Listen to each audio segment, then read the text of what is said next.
మా పార్టీ నుంచి నేను సాయంత్రం గవర్నర్కి రాస్తున్నాను లెటర్, మిమ్మల్ని ఇమ్మీడియట్గా డిప్యూటీ స్పీకర్ పదవిలో నుంచి బర్తరఫ్ చేయమని. And more over honourable chief minister Nara Chandrababu Naidu గారు కూడా రాస్తున్నాను. అసెంబ్లీలో తీర్మానం పెట్టి 50% తీర్మానం పెట్టి అసెంబ్లీ ఎమ్మెల్యే స్పీకర్గా మిమ్మల్ని రిమూవ్ చేయాలి. It's a demand from our party. నేను స్పీకర్కి అయ్యన్న పాత్రుడు గారికి కూడా రాస్తున్నాను. వారు కూడా ఈ మధ్యకాలంలో రాజకీయాలు చాలా ఎక్కువగా మాట్లాడుతున్నారు. And there is need of the hour to set a president how a speaker should be, how a deputy speaker should be. ఖచ్చితంగా ఈరోజు గవర్నర్కి లెటర్ రాస్తాం, నేను హానరబుల్ చీఫ్ మినిస్టర్ గారికి ఇస్తాము, హానరబుల్ స్పీకర్ గారికి ఇస్తాము, అండ్ ప్రెసిడెంట్ గారికి పంపిస్తాము, అండ్ ప్రధానమంత్రికి కూడా లెటర్ రాస్తాము. This kind of attitude should not be continued at all and there should be an end for this. ఎవడ పడితే వాడు ఇష్టం వచ్చినట్టు స్పీకర్ హోదాలో కూర్చొని ఇష్టం వచ్చినట్టు రాజకీయాలు మాట్లాడుతూ ఉంటే డెమోక్రసీ అల్టిమేట్గా నవ్వుల పాలు కాదా సార్? డెమోక్రసీ నవ్వుల పాలు కాదా? And we're going to file a writ petition also. అరే స్పీకరు అనేటువంటి వ్యక్తి ఒక న్యూట్రల్గా ఇంపార్షియల్గా ఉండాల్సినటువంటి వ్యక్తి ప్రతిరోజు చంద్రబాబు నాయుడు పవన్ కళ్యాణ్ని పక్కన పెట్టుకొని ఇష్టం వచ్చినట్టు రాజకీయ ఉపన్యాసాలు ఇస్తుంటే, ఇష్టం వచ్చినట్టు పొలిటికల్ డిబేట్లో మాట్లాడుతుంటే, ఇష్టం వచ్చినట్టు ఆయన ఒపీనియన్స్ చెప్తా ఉంటే ఆయనకి స్పీకర్ పదవి మీద ఉన్నటువంటి విలువ పోతుందా లేదా? ఈ రోజున అడగండి ఎవరినైనా వెళ్ళి బయటకు వెళ్ళి ఫలానా అతను స్పీకరు పార్షియల్గా ఉన్నాడా ఇంపార్షియల్గా ఉన్నాడంటే 1000% మంది ఇంక్లూడింగ్ ఇక్కడ ఉన్న మీడియా సోదరులు కూడా, నేను మీడియా సోదరులు కూడా అడుగుతున్నా, ఏ స్పీకర్ అయినా పార్షియల్గా ఉన్నాడు ఇంపార్షియల్గా ఉన్నాడు అని ఏ ఒక్క స్పీకర్నైనా అనిపించగలుగుతామో సార్ మనం? చెప్పండి మీడియా సోదరులు, మీరే చెప్పండి. రాజేష్ మీరు చెప్పాలి. ఎవరైనా స్పీకరు ఇంపార్షియల్గా ఉన్నాడండి, రాజకీయాలకు అతీతంగా ఇంపార్షియల్గా ఉన్నాడు అని ఎవరైనా సరే ఒక పేరు చెప్పు నాకు. ఎప్పుడూ లేదు. బట్ ఇది కాదు చట్టం. This is not the law. Judge అనేటువంటి వ్యక్తి, మనం ఎందుకు వెళ్తాం జడ్జి దగ్గరికి? పలానా వాడితో జడ్జి ఆపోజిట్ పార్టీతో కొల్యూడ్ అయిపోయాడంటే నువ్వు ఆ కోర్టులో ఆర్గ్యుమెంట్ చెప్తారా? ఏమంటావు నువ్వు? సార్ నాకు జడ్జి గారి మీద నమ్మకం లేదు సార్, నాకు వేరే కోర్టుకి ట్రాన్స్ఫర్ చేయండి అని అడగరా? అంటే అర్థం ఏంటి? ఒక జడ్జి స్థానంలో కూర్చున్నటువంటి వ్యక్తి అవతల పక్క వ్యక్తికి బయాస్డ్ అయిపోయాడని తెలిసిన మరుక్షణం ఆ క్లయింట్ ఆ లాయర్ ఆ కోర్టులో ఉండడు. ఒక స్పీకర్ కూడా అంతే. ఒక స్పీకర్ స్థానంలో కూర్చున్నటువంటి వ్యక్తి నాకు ఇంపార్షియల్గా లేడు, నాకు న్యూట్రల్గా లేడు అని అక్కడికి స్పీకర్కి అక్కడ సభ్యులకు ఒక నమ్మకం వచ్చిన తర్వాత ఆ హౌస్లో ఉండాల్సిన అవసరమే లేదు. That is the sanctity that was given by the constitution to the house. But where is that sanctity? ఇటు పక్కేమో చంద్రబాబు నాయుడు, ఇటు పక్కేమో పవన్ కళ్యాణ్. పొద్దున్న లెగిస్తే టీడీపీ డిబేట్లు, సాయంత్రం వస్తే టీడీపీ ఛానల్లో డిబేట్లు, పొద్దున్న లెగిస్తే పొలిటికల్ డిబేట్లు.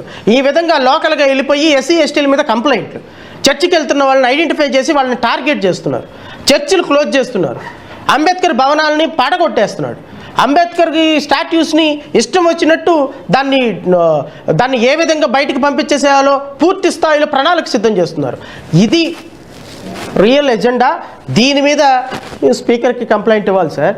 అంతేగాని సునీల్ కుమార్ గారు ఏదో ఒక చిన్న మాట అన్నాడని ఆయన మీద పడిపోతే మన కింద బొక్కలు ఇన్ని ఉన్నాయి. సో కాబట్టి గౌరవ డిప్యూటీ స్పీకర్ గారు ఇంతటితో ఆపేసేయండి. లేదు నేను కూడా చూసుకుంటాను అంటారా? మీ మీద కేసు హైకోర్టులో ఫైల్ చేస్తా, అవసరమైతే దీన్ని సుప్రీంకోర్టు దాకా తీసుకెళ్తా. I will see that he will not come out from, he will not even appear in media. I'm ensure. మీరు కనుక ఈ విషయాన్ని ఎంతటితో ఆపకపోతే, and I will certainly go for a court of law and see that the Honorable Apex Court or High Court will set a precedent that how a speaker should be. మీకు ఎంత తెలుసు కదా, ఎంత లీగల్ నాలెడ్జ్ ఉంది కదా, 10th schedule గురించి చదువుకోలేదా రాజ్యాంగంలో? మరి 10th షెడ్యూల్లో పాయింట్ నెంబర్ 5లో ఏముందో చూడలేదా? ఆ మాత్రం అర్థం కాదా? You must resign from your membership of the political party. రాజీనామా చెయ్యాలి అంత స్పష్టంగా ఉంటే మీకు అర్థం కాలేదా? ఎందుకని రాజీనామా చేయలేదు? సో ఇప్పటికైనా చేయకపోతే నేను ఈరోజు సాయంత్రం 5 గంటలకే ఏదో టైం కూడా చెప్పినట్టు గుర్తు, ఆనరబుల్ గవర్నర్ ఆఫ్ ఆంధ్రప్రదేశ్ గారికి ఒక లేఖ రాస్తారట. అలాగే గౌరవనీయ ముఖ్యమంత్రి చంద్రబాబు నాయుడు గారికి కూడా ఒక లేఖ రాస్తారట. వెంటనే తీసేయండి, రాజీనామా చేయకపోతే మీరు ఓటింగ్ పెట్టైనా సరే తీసేయమని చెప్తాను. ఊరుకునేదే లేదు, తగ్గేదేలే అన్న స్టైల్లో మరి ఆయన నిప్పులు చెరిగారు నా మీద. మరి ఓకే, అందరూ మన జడ్జి అని పిలుచుకుంటాం, బట్ ఈ was a magistrate, fine. Magistrate 10 ఏళ్ళ తర్వాత జడ్జి అవుతారనుకోండి, అందులో పెద్ద డిఫరెన్స్ ఉందని కాదు. కానీ బట్ ఆయన ఒక మ్యాజిస్ట్రేట్గా కూడా డెఫినెట్గా నాలెడ్జ్ ఉంటుంది. మరి ఆ 10th షెడ్యూల్ గురించి తెలుసా అని నన్ను అడిగారు. ప్రజలతో నేను పంచుకోవాలనుకునేది ఏంటంటే, చాలామంది విద్యార్థులు ఇప్పుడు ఈ వీడియో చూస్తూ ఉంటారు కాబట్టి మీరు గూగుల్ సెర్చ్ చేయండి 10th schedule of constitution of India.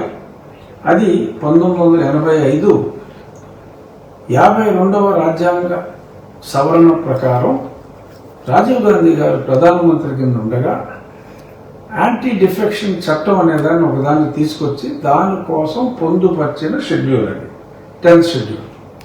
ఆ 10th షెడ్యూల్లో సరే ఫస్ట్ డెఫినేషన్స్ అయిన తర్వాత second point disqualification on ground of defection. ఇది నేను రాజ్యాంగం ప్రింట్ తీసి అందులో ఉన్నదే చదువుతున్నా శ్రావణ్ కుమార్ గారు. ఒకవేళ మీరు చూస్తూ ఉండుంటే అదే చదువుతున్నా. అదేంటంటే subject to the provisions of paragraph 4 and 5, a member of a house belonging to any political party shall be disqualified for being a member of the house if he has voluntarily given up his membership of such political party. అంటే ఎవరైనా ఒక party తరపున ఎన్నికైన వ్యక్తి ఆ పార్టీకి రాజీనామా చేస్తే అతని సభ్యత్వం పోతుంది అనేది పాయింట్ నెంబర్ 2. మరి పాయింట్ నెంబర్ 5లో ఏం చెప్పాడు అంటే, అది ఎగ్జంప్షన్ అని చెప్తూ notwithstanding anything contained in this schedule, a person who has been elected to the office of the speaker or the deputy speaker of the house of the people or the deputy chairman of the council of states, deputy chairman of a state shall not be disqualified under this schedule if he, by any reason of his election to such office, voluntarily gives up the membership of the political party to which he belonged immediately before such election and does not, so long as he continues to hold such office thereafter, rejoin the political party or become a member of another political party. ఇదేమిటంటే శ్యామ్ కుమార్ గారు అందులో స్పష్టంగా ఒకవేళ నీవు రాజీనామా చేయాలి అనుకుని రాజీనామా చేస్తే పాయింట్ నెంబర్ 2లో ఉన్న డిఫెక్షన్ నీకు అప్లై కాదు అని చెప్పారు. It is not at all mandatory, it is the discretion given. మీరు చెప్పిన నీలం సంజీవ్ రెడ్డి గారి ఎగ్జాంపుల్, ఆయన 1969లో లోక్సభ స్పీకర్గా ఎన్నికైనప్పుడు అప్పుడు ఆయన రాజీనామా చేయటం జరిగింది. ఇక్కడ ఈ యాంటీ డిఫెక్షన్ వచ్చినప్పుడు ఈ బిల్లు వచ్చిన తర్వాత ఒకవేళ ఎవరైనా ఇలాగ రాజీనామా చేస్తే సంజీవ్ రెడ్డి గారు లాగా మరి ఆయన డిస్క్వాలిఫై అవుతాడు కదా ఈ చట్టం ప్రకారం అన్న ఆలోచనతో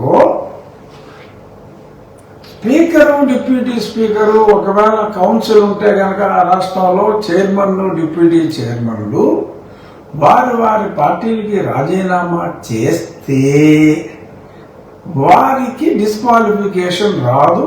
ఆ టర్మ్ అయిన తర్వాత వారు ఆ ముందు పార్టీలో కానీ వేరే ఇతర పార్టీలో కానీ జాయిన్ అయినప్పటికీ కూడా ఈ డిస్క్వాలిఫికేషన్ అప్లై అవ్వదు అని. సపోజ్ 2 సంవత్సరాల్లో తీసేశారు అనుకోండి, మీరు రాసిన లెటర్లో లేకపోతే ఇంకేదో అల్పాపోవచ్చో ఎవరినైనా సరే తీసేశారు అనుకోండి, ఆయన విలువలు కలిగిన వ్యక్తిగా, మీరు కోరుకునే విలువలు ఉన్న ఒక వ్యక్తిగా, రాజ్యాంగంలో మీరు అనుకున్నట్టు మ్యాండేటరీ కానప్పటికీ కూడా మీలాంటి గొప్ప విలువలు ఉన్నా, లేదా పోనీ మీరే ఒకవేళ, మీరు అర్థం చేసుకున్నది అది కాబట్టి మీరే ఒకవేళ మొన్న మంగళగిరిలో నెగ్గి మీరే డిప్యూటీ స్పీకర్ అయ్యి, ఆ స్పీకర్ డిప్యూటీ స్పీకర్ ఎందుకంటే చిన్న పోస్ట్ స్పీకర్ అయ్యింది, మీరు ఒకవేళ రాజీనామా చేసి ఉంటే ఇది మీరు ఆ తర్వాత వేరే ఏ పార్టీలో అయినా చేరొచ్చు. ఒకవేళ అలాగా రాజీనామా మీరు విలువలు కలిగి చేస్తే మరి డిస్క్వాలిఫై అయ్యే రిస్క్ లేకుండా ఈ ప్రొవిజన్ని ఇవ్వడం జరిగింది. దీన్ని ఇన్కార్పొరేట్ చేశారు. So it is discretionary, it is not mandatory. అంచేత మీరు 5 గంటలకు లేకపోతే 6 గంటలకు గవర్నర్ గారికి లేఖ రాస్తే ఆయన సుప్రీంకోర్టు మాజీ జడ్జి గారు అది తమకి తెలియజేస్తున్న మేజిస్ట్రేట్ గారు, మాజీ మేజిస్ట్రేట్ గారు, ఎందుకంటే స్పష్టంగా ఆయనకి చట్టం తెలుసు కాబట్టి మిమ్మల్ని మీరు బహిర్గతం చేసుకుంటాం ఏమో అంత మంచిది కాదేమో, but you have got every right to what ever letter U want to right. మీరు తప్పకుండా రాసుకోండి, ఇబ్బంది లేదు. ఇందులో ఉన్నదైతే ఇది డిస్క్రిషనే. ఇక